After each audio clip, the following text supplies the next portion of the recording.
Am I the a-hole for making Christmas awkward when I said I didn't care if my mom ended up divorced? My dad died when my mom was pregnant with me, 15 male. My brother was 6 when dad died and always talked about him and told me stories about him. He was really affected by dad's death and kept him alive for me in a way. I can't describe it, but some of my favorite memories are of my brother telling me bedtime stories that were just stories about dad, instead of stories from books or made-up stuff. He only had 5 he knew from living them, but they were the best. He also told me stories he got from my dad's family too, just way less frequently since they weren't his lived stories.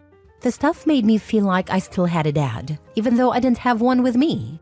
When I was 6, Mom met my stepdad and married him after 5 months of dating. He wanted a really fast family and wanted to adopt me and my brother. But my brother hated him for expecting it. They had a fight when it was mentioned because our stepdad said he'd be the man of the house and our family. So it only made sense. My brother told him he was a stranger. We only knew him for 3 months when this was happening, so my brother wasn't wrong. It offended our stepdad though. I wasn't okay with it either, and that ticked him off more. He brought it up a bunch of times the first year, and then like 5 times a year after that. My brother told him he'd rather be dead than let him be his dad. I said no, but I tried to not be a jerk about it. I didn't want it and got kind of annoyed by being asked so much. I said that too, but I was told it was something he'd keep asking because he felt he deserved it. My mom wanted him to have what he wanted, and they didn't think it was fair for me to say no when I didn't ever know my dad or have a relationship with him. My mom gave my brother a really hard time for being the cause of it, and my stepdad told me I should want a dad at my age. He said that at a lot of different ages. Yesterday, things got awkward and it's made today awkward too. We're not even that far into today. But my mom and stepdad sat me down, and he told me again he wanted to adopt me. Before I could say no again, he told me he's tired of not having kids of his own. He can't have any, and he wants someone to pass on his family name. He wants that to be me since he raised me as his own. He said he's tired of being dismissed as a dad, and if I don't accept him, then he's done. And he'll either divorce mom or he'll ignore me and my brother forever. My mom told me I need to help her not get divorced and ask if I wanted that for her. I said I don't care. I don't want to be adopted, and I'm not giving in because of their marriage. They didn't like my answer, and now my mom's family's frustrated that I made things so awkward because we're all together and it's bad. I'll probably hide out in my bedroom for the rest of the day because it's intense downstairs. Am I the a-hole? Now for the top comments. It's disgusting that they're putting the fate of their marriage on your shoulders. I'd reach out to your brother or another adult to see if there is a way you can leave. My brother knows about it all, but he can't take me. My mom would fight it, and she would win, because my brother is my brother and not my second parent. He looked into whether I could live with him a year ago, and he was told even if I wanted it, we wouldn't have a chance when I have a living parent. Not the a-hole. You are absolutely not responsible for your mother's marriage. The foundations of their marriage have absolutely nothing to do with whether they adopt you or not. She seems to be manipulative. 100% this. And Opie did not make Christmas awkward. His mom and her husband ruined Christmas with their emotional blackmail. They're massive a-holes, and so are the relatives trying to blame Opie. The relatives from mom's side of the family only care about the mom. It's frustrating how family often jumps to blame the kid instead of holding the adults accountable. Opie deserves support, not guilt for their choices. This is a huge burden for such a young person. You'd be surprised to know adults who own up to accountability has drastically dropped over the years. And something tells me this free fall wouldn't get any better anytime soon.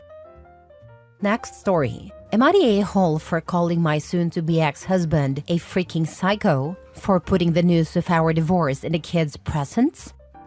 My soon-to-be ex-husband and I have been married for a long time, but we're going to get divorced soon. We've had our fair share of fights here and there, which is normal for any couple, but he's the type of man who complains a lot, makes a ton of demands, and rarely acknowledges me or includes me in big decisions. Things had already been bad between us, but it got worse when he received his diagnosis. He's suffering from a medical condition. While I sympathize with his condition, I knew this was going to be the end of our marriage. I knew I could not handle this version of him with his condition at all. So I was very honest with him and told him that I wanted a divorce. He was open to it, yet resentful towards me. But he had been for a while now, so yeah. We agreed to tell the kids after Christmas and just be together as a family and enjoy the holidays. Well, he wanted to be petty and get back at me, but I didn't think it'd go to such lengths. In the morning, when our kids, they're 13 and 15 by the way, opened their Christmas presents, they were shocked to find out their dad and I are getting divorced. Their dad printed this on paper and put the papers in their gift boxes. It was horrible. Especially the way he worded it. Merry Christmas. Your mom is divorcing me. The house turned into a crying mess. He wasn't even there. He went to get coffee or something. He knew what was going to happen. Thus, he left the house in the morning. I didn't know what to do. I tried my best to get them to calm down and they called my mom. He came back and I absolutely blew up at him and called him a freaking psycho for doing this to the kids. On Christmas, no less. He defended himself, saying I was no better for deciding to end our marriage right after his diagnosis. I told him it was more because of his awful character than anything else, but he has tainted my image to the kids, as they now think I'm leaving him because of his condition and refuse to speak to me. It got out and in-laws got involved.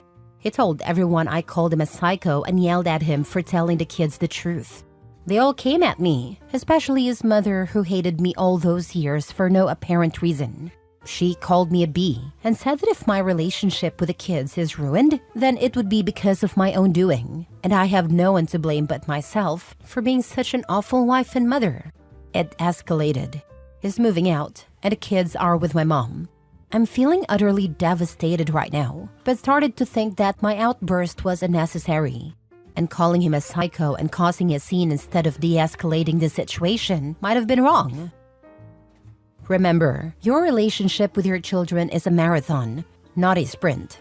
One day they will look back on this and think their dad is a psycho. They will have lots of other examples of him being a nut job by then. Remember the Christmas dad traumatized us while sipping wine together in their 30s over a Christmas dinner?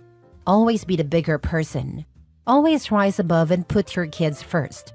Trust that your soon-to-be ex cannot hide his rotten core forever. Honestly, this should be documented as an attempt at parental alienation when the conversation turns to custody. I love this advice. When your kids are older, they'll see everything for what it is. You can't control what their dad does, but you can control how you respond. Keep being the bigger person even when it's hard. They will remember who was there for them. Don't wait for them to be older. Explain why you're leaving. They're both old enough to understand. What he did was petty and wrong, but you're certainly being incredibly vague about the important details. We only have your side of the story when it comes to why you're getting divorced, and you admit that his medical condition is a major reason you're choosing to divorce him now, so I'm not sure you're much better. Until you provide more details about the cause of the divorce or his medical condition, I'm saying everyone sucks here. My relationship with him has been bad already, and now I just don't think things will get better after his diagnosis. In fact, I'm 110% certain they'll get worse. I'm sure he'll just get more needy and controlling, and I don't think I can take it. Next story. My wife is sad because I got my sister a much more romantic Christmas gift than I got her. Am I the a-hole? Last night, my family hosted a gift party. We invited siblings, parents, and grandparents. The party was going great, and everyone was genuinely happy when they opened their gifts. My wife had a Christmas list, and I got my wife all the items from the Christmas list.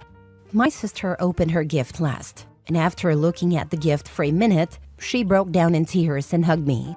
For context, when my sister's first boyfriend broke up with her back in high school, it really hurt her. I still remember how she was when she came home from school that afternoon. She was just a mess. She was also going through a lot of other issues. That night, I drove her to a park near where we lived, and we just sat on the grass and looked at the stars. It was really emotional, and my sister still talks about that night occasionally. So, for my sister's Christmas gift this year, I got her a canvas of a customized star map of what the stars in the sky looked like that night. I also wrote a personalized note on that canvas. Everyone wanted to have a look, and I thought it was a really sweet gift. Well, everyone except my wife. Later that night, my wife told me how hurt she was feeling that I chose that romantic gift for my sister and not for her. I told my wife there was nothing romantic about that gift, and besides, that gift didn't even cost that much. My wife's Christmas gift list cost a lot, and I was happy to get my wife every item on the list. I just didn't understand why my wife was feeling sad. I told my wife if she wants the star map, I can get her one too, of what the stars looks like in the sky the night I proposed to her. But my wife told me it isn't the same, and to leave it. This morning, my wife still looks somewhat sad. Am I the a-hole? I don't understand where I went wrong. I thought we had a perfect Christmas. Now for the comments. I feel like there's a lot more context needed here. Do you normally give other people really thoughtful, heartfelt gifts while just checking off items on your wife's list? Or do you try to give her thoughtful gifts too? She's not mad about the gift. She's mad about the thought that went into it, and how she doesn't feel like you gave her that amount of emotional effort. Meanwhile, you're acting like spending money on her is the equivalent of emotional effort. To most people, they are not the same thing. Then when she says she's upset, you acted like the gift itself, the star map, was the issue. And again, put no emotional effort into the response you gave. You said you would just copy-paste the same gift you gave your sister. She didn't want the map. She wants the effort and the care. I would bet this goes a lot deeper than just this one Christmas. How often do you put effort into other relationships while acting like your relationship with the person you chose to marry is on the back burner? One of the last nails in my marital coffin was a Christmas where I had gotten my then husband a few small gifts. We had many troubles then, so I couldn't get a lot that were meaningful to him, his family, and their heritage. He got me nothing. I told myself that was okay because of finances. And then he showed me a thoughtful gift he had gotten one of his managers. I froze. It wasn't a romantic gift at all. Personally, I think it was to get on his co-worker's good side. I don't think it worked. But I remember standing in my living room and just being still as he told me how much time it took picking out this gift. Here I was, his wife and mother of his children, and he couldn't even take the time to get me a candle or scented hand lotion. The saying, "it's the thought that counts," is very true for many of us. I'm wondering if Opie's wife gives him a list of things, because if she didn't, he'd tell her he had no idea what to get her. Or maybe she's a materialistic bee, but I sense there's something deeper for Opie's wife.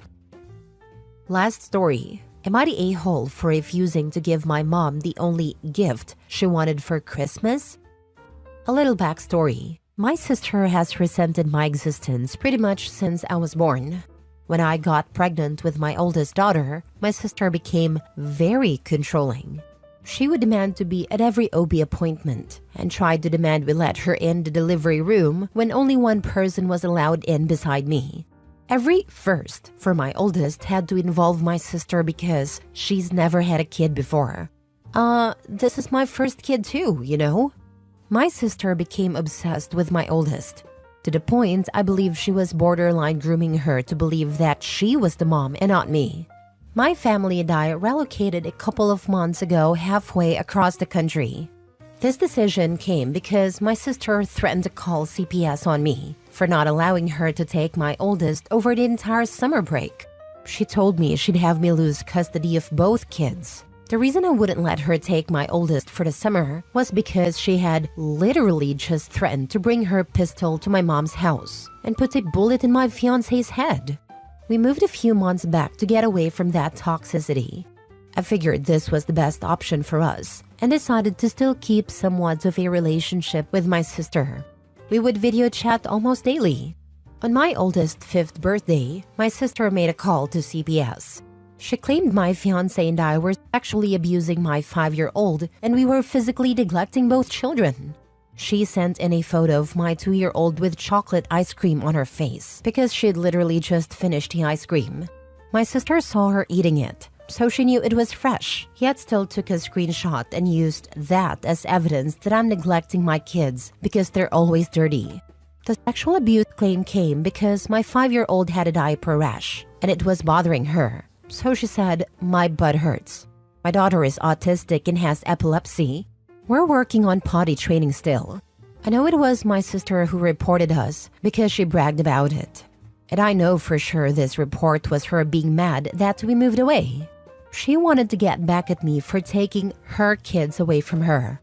I decided it was best to go fully no contact with my sister.